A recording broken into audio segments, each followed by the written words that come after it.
দেখেন গরুর পূজা কিভাবে শুরু হয় পৃথিবীতে প্রথম। মূসা আলাইহিস সালাম আল্লাহর সাথে সরাসরি কথা বলতেন। ওয়াকাল্লাম আল্লাহ মূসা তাকলিমা। সুবহানাল্লাহ পড়েন, আওয়াজ তুলে সবাই বলেন সুবহানাল্লাহ। এখন বনি ইসরাইল হচ্ছে পৃথিবীর সবচেয়ে গোয়ার জাতি। তারা বলে মূসা, তুমি যে আল্লাহর সাথে কথা বলো আমরা তো দেখি না, তুমি যে কথা বলো আমরা তো শুনি না, তো কি করতে হবে? বনি ইসরাইল বলে আমাদের মধ্য থেকে 70 জন নিয়ে যাইতে হবে তোর পাহাড়ে। ওরা আয়সা যদি কয় হয় আমরা শুনছি, তাহলে বিশ্বাস করব। কত বড় ডাকাত দেখছেন বনি ইসরাইল। এদের চেয়ে গোয়ার জাতি নাই। এত গোয়ার তুমি করেছে মুসা আলাইহিস সালামের সাথে। তুমি যে আল্লাহর সাথে কথা বলে আমরা তো দেখি, কি করব? 70 জন আমাদের বন্ধু বান্ধব যে যদি দেখে, তারা বললে ওকে আস, 70 জন আস।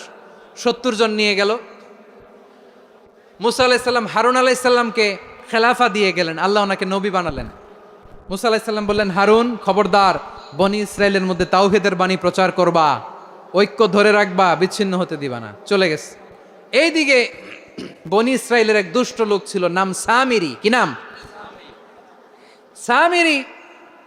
সে সবাইরে বলল তোমাদের স্বর্ণগুলো ফালাও। স্বর্ণগুলো ফেললো, বনি ইসরায়েলের স্বর্ণগুলোকে গলিয়ে সে একটা গরুর বাচ্চা বানালো। গোবৎস। কিসের বাচ্চা? দেখেন গরুর পূজা কিভাবে শুরু হয় পৃথিবীতে প্রথম।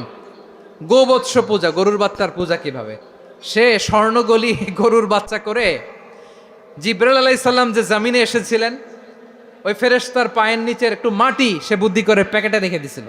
সে গরুর বাচ্চা বানায় স্বর্ণ দিয়ে গলিয়ে ওই মাটি এটার মধ্যে ঢুকাই দিছে বেলকি দেওয়ার জন্য। স্বর্ণ দিয়ে বানানো গোবৎস গরুর বাচ্চার গায়ে যখন সেই মাটি ছুঁড়ে দেয়া হলো, এখন বাছুরের ভেতর থেকে ভ্যাঁ ভ্যাঁ আওয়াজ আসতেছে। কি আসতেছে? সবাই তো অবাক। সামিরি বলে, আরে তোমরা যে 70 জন দিয়ে মুসা আলাইহিস সালাম রে পাঠাইছো, ওইদিকে এত ঘুরতেছে, আল্লাহরে খুঁজে পায় না, আল্লাহ তো এটার ভিতরে ঢুকছে। নাউজুবিল্লাহ বলবেন না? তোমরা যে 70 জন দিয়ে পাঠাইলা, 70 জন নিয়ে মুসা আলাইহিস সালাম খালি ঘুরতেছে, আল্লাহরে পায় না। পাবে কেমনে? আল্লাহ তো, নাউজুবিল্লাহ, এটার ভিতরে সেজদা দাও। এই সেজদা দিয়ে গেল। আল্লাহর নবী হারুন আলাইহিস সালাম বললেন, খবরদার, এটা সুস্পষ্ট শিরক। আল্লাহ সব গুনাহ মাফ করে, শিরকের গুনাহ মাফ করে না। খবরদার, তোমরা থামো। কে শোনে কার কথা? এই যে যেমন এখন আপনারা আমার কথা শুনতেছেন না? শুনতেছেন? হারুন আলাইহিস সালাম বললেন, খবরদার, এই শিরকি কাজে তোমরা সংযুক্ত হয়ো না। তোমাদেরকে কি মনে নাই আমার ভাই মুসা আলাইহিস সালাম কি বলছে? আল্লাহ শিরক মাফ করে না। খবরদার, শিরক করো না, আল্লাহরে ভয় করো। হারুন আলাইহিস সালাম তাদেরকে বুঝালেন, শিরক করো না, আল্লাহরে ভয় করো।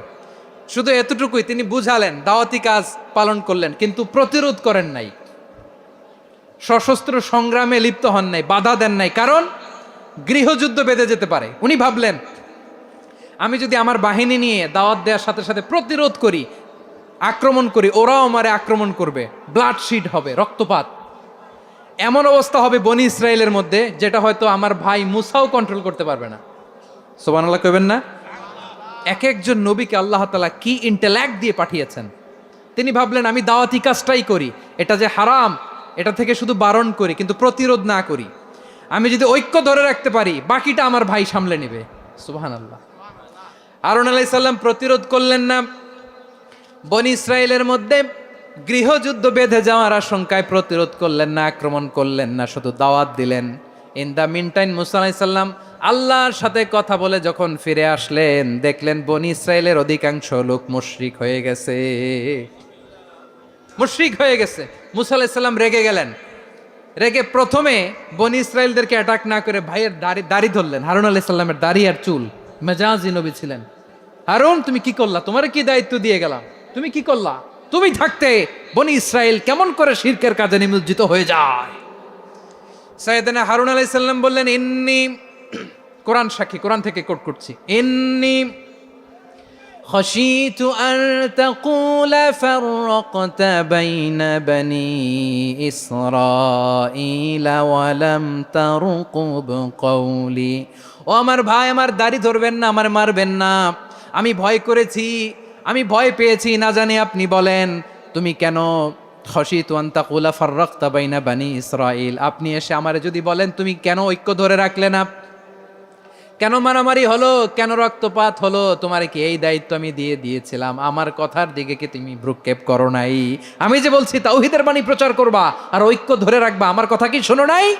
আপনি আমারে ধমকাবেন, এই জন্য আমি প্রতিরোধ করি নাই, আক্রমণ করি নাই, গৃহযুদ্ধ আটকানোর জন্য, কিন্তু আমি দাওয়াত দিয়েছি। সুবহানাল্লাহ পড়েন। ঐক্য ধরে রেখেছেন।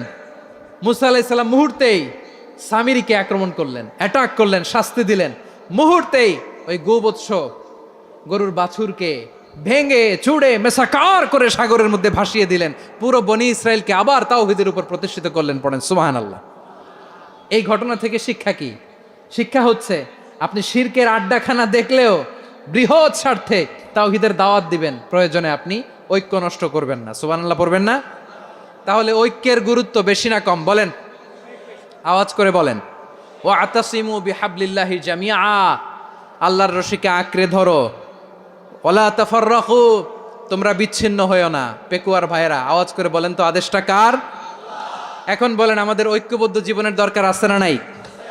এই যে ডক্টর মোহাম্মদ ইউনূস আমাদের লিডার, উনি যে আমাদেরকে জাতীয় ঐক্যের আহ্বান জানিয়েছে, ওনার আহ্বানে আমাদের সাড়া দেওয়ার দরকার আছে না নাই? রাজনীতিবিদদের যে ডাকছে, খুশি লাগে নাই আপনার? আলেমদের ডাকছে, খুশি লাগে নাই? আলহামদুলিল্লাহ বলবেন না? আলহামদুলিল্লাহ। সবাইকে ডেকেছে, ঐক্যবদ্ধ করেছে। আমরা ঐক্যবদ্ধ থাকতে চাই, আমরা ঐক্যবদ্ধ জীবন চাই, আমরা আর কাদা ছড়াছড়ি করতে চাই না। রাজি আছেন সবাই? এখন আমরা যদি ঐক্য নষ্ট করি, আমাদের কি কি সমস্যা, কি ক্ষতি, কি কুফল? অনৈক্যের কুফল কি? কয়েকটা কুফলের কথা বলে শেষ করব। প্রিয় ভাইরা, what are the drawbacks and disadvantages of division, social and political division in the society, disunity? আমরা যদি বিচ্ছিন্ন হই, একে অপরের যদি মারামারি করি, একজন যদি আরেকজনের কাফের ফতোয়া দেয়, আমাদের কি ক্ষতি? শুনবেন? কথা কয় না, শুনবেন? এক নাম্বার ক্ষতি হচ্ছে, আমরা যদি বিচ্ছিন্ন হই, আমাদের শক্তি কমে যাবে, আমাদের পাওয়ার আমরা হারাবো। আমাদের কি হারাবো? পাওয়ার। মনে রাখবেন, যখন আমি একা থাকি তখন আমি ব্যক্তি, যখন আমরা সবাই মিলি তখন আমরা শক্তি। যদি পরিস্থিতি কখনো এমনও হয় শিরকের আড্ডাখানা, আপনি ঐক্য প্রতিষ্ঠার জন্য, ঐক্য রক্ষার জন্য তাও শুধু তাওহীদের দাওয়াত দিবেন, ওইখানে আক্রমণ করবেন না। এটা কোরআনের নীতি। কথা বুঝতে পেরেছেন? সামনে শিরকের কি? কথা কয় না, শিরকের কি? আড্ডাখানা, আখড়া। কিন্তু ঐক্য বজায় রাখার জন্য, গৃহযুদ্ধ এড়ানোর জন্য আপনি শুধু এটা যে শিরক, এটা হারাম, এটা থেকে তোমরা বেঁচে থাকো, শুধু দাওয়াত দিবেন, আপনি আক্রমণ করবেন না। এটা কোরআনের বিধান। সুবহানাল্লাহ কইবেন না? তো এই চমৎকার ঘটনাগুলো আপনারা শোনাইতে পারবো এরকম বিশৃঙ্খলা করলে?